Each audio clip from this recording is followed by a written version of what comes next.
হে everyone, কেমন আছো সবাই? আশা করি খুব ভালো আছো। তো আজ সকাল থেকে ব্লগ শুরু করে দিয়েছি। আজ সারাদিনে কি কি করলাম সবকিছুই আজকের ব্লগে তোমাদের সাথে শেয়ার করব, তাই ব্লগটা শেষ পর্যন্ত অবশ্যই দেখো।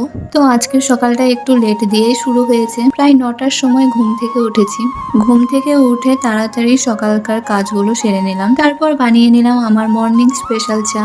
এখন আমার হাজবেন্ডের সাথে বসে চা খেতে খেতে একটু গল্প করছি। সকাল সকাল একসাথে চা আর গল্প, ব্যাপারটাই আলাদা একটা শান্তি। তবে বেশি সময় গল্প করলে তো আর চলবে না, চা খাওয়া শেষ করেই আবার রান্না করতে বসতে হবে। তো চলো দেখি আজকে রান্নায় কি করি। এই তো বলতে বলতে রান্নার কাছে এসে বসে পড়েছি। আজকে কি রান্না করব সেটা নিয়ে কিছুতেই বুঝতে পারছিলাম না। তারপর ভাবলাম যে প্রথমে আগে পটল আলু ভাজা তো করি, তারপর দেখা যাবে। তাই এখানে একে একে পটলগুলো কেটে নিচ্ছিলাম। তারপর সবার আগে বসিয়ে দিলাম ভাত। আজকে ভাবলাম সাথে আলু ভর্তাও করব, তাই ভাতের হাঁড়িতে দুটো আলুও দিয়ে দিলাম। একসাথে ভাত আর আলু সেদ্ধ হয়ে যাবে। একদিকে তো ভাত বসিয়ে দিয়েছি, আর একদিকে ভাজা শুরু করে দেব। তো ফার্স্টে আমি কড়াইতে তেল দিয়ে ভালো করে তাতিয়ে নিব। তো এখানে ভাজাটা করতে করতে ভাবলাম তোমাদের কয়েকজনের একটা প্রশ্নের উত্তর দিয়ে দিই। অনেকেই কমেন্ট করে জানতে চাও তোমাদের বাড়ি কোথায়। তো আমার বাড়ি মানে আমার শ্বশুর বাড়ি হলো জলঙ্গি। আর যারা এতদিন ধরে জানতে চাইছিলে, আশা করি আজকে তোমাদের প্রশ্নের উত্তরটা পেয়ে গেলে। আমি যখন রান্না করছিলাম তার মধ্যেই দেখি সুমনা এসে হাজির আমার কাছে। ও আসলে আমার সত্যি খুব ভালো লাগে। আর এখানে তোমরা দেখতেই পাচ্ছ সুমনা চিকেন কাটছে। তবে আমি কিন্তু ওকে চিকেন কাটতে বলিনি, ও নিজে থেকে আমার এত কাজ দেখে একটু একটু করে হেল্প করতে চাইলো।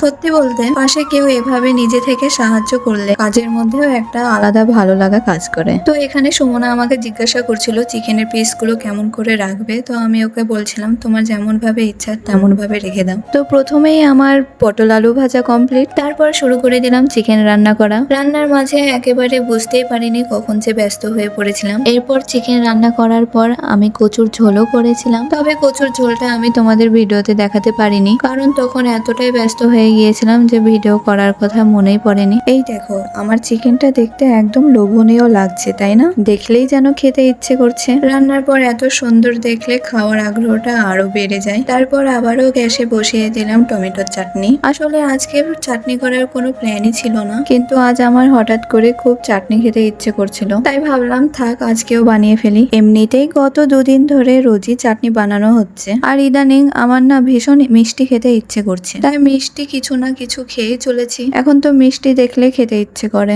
এই তো আমার টমেটোর চাটনিটাও কমপ্লিট হয়ে গেল। দেখো তো দেখতে কেমন হয়েছে। তো এখন আমি খেতে বসে পড়বো, কারণ এখনো অনেক কাজ বাকি আছে, তাই খাওয়াটা একটু তাড়াতাড়ি করে নিতে হবে, না হলে পরে আর খাওয়ার সময় পাবো না। ফাইনালি সব কাজ সেরে স্নান করে চলে এলাম আমার রুমে। আর আমি যখন স্নান করে আসি তখন প্রায় বিকেল 4:30 বাজছিল। এতক্ষণে তো সারাদিনে কাজকর্ম করতে করতে একেবারে সময় চলেই গেল। এবার ভাবলাম একটু আয়নার সামনে দাঁড়িয়ে একটু রং ঢং করি, নিজেকে একটু সময় দেওয়া আর কি। তারপর আবার বসে পড়লাম খেতে। তোমরা আবার ভাববে এত খাও কেন, কিন্তু কি করব বলো, সেই দুপুরে খেয়েছিলাম আর এখন প্রায় 5টা বেজে গেছে। এর মধ্যে বেশ ভালোই খিদে পেয়ে গিয়েছিল, তাই আর দেরি না করে আবার খেতে বসে পড়েছিলাম। আর দুপুরে যে কচুর ঝোলটা করেছিলাম তার মধ্যে একটা ডিমও দিয়ে দিয়েছিলাম, সেটা নিয়ে আমি খেতে বসে পড়েছি। এটা সন্ধ্যার পরের ভিডিও। আর এখানে আমাকে দেখে হয়তো তোমরা ভাবছো আমি কি কেঁদেছিলাম। আসলে হ্যাঁ, একটু কেঁদেছিলাম। আজ আমার মা এসেছিল এইদিকে, কিন্তু সাথে আরো অনেকে ছিল বলে বাড়িতে আসতে পারিনি, তাই মা আমাকে ডেকেছিল, আমিও মায়ের কাছে গিয়েছিলাম। মায়ের সাথে দেখা করে একটু সময় কাটিয়ে যখন মা চলে গেল তখন কেন জানে খুব কান্না পাচ্ছিল। বাড়িতে ফিরে এসে সত্যি অনেক কেঁদেছি। আসলে মেয়েরা যখন শ্বশুর বাড়িতে থাকে তখন বোধ হয় মায়ের সাথে দেখা করে আবার বিদায় নেওয়া কষ্টটা এমনই হয়, তাই না? আর এখানে তোমরা দেখতে পাচ্ছ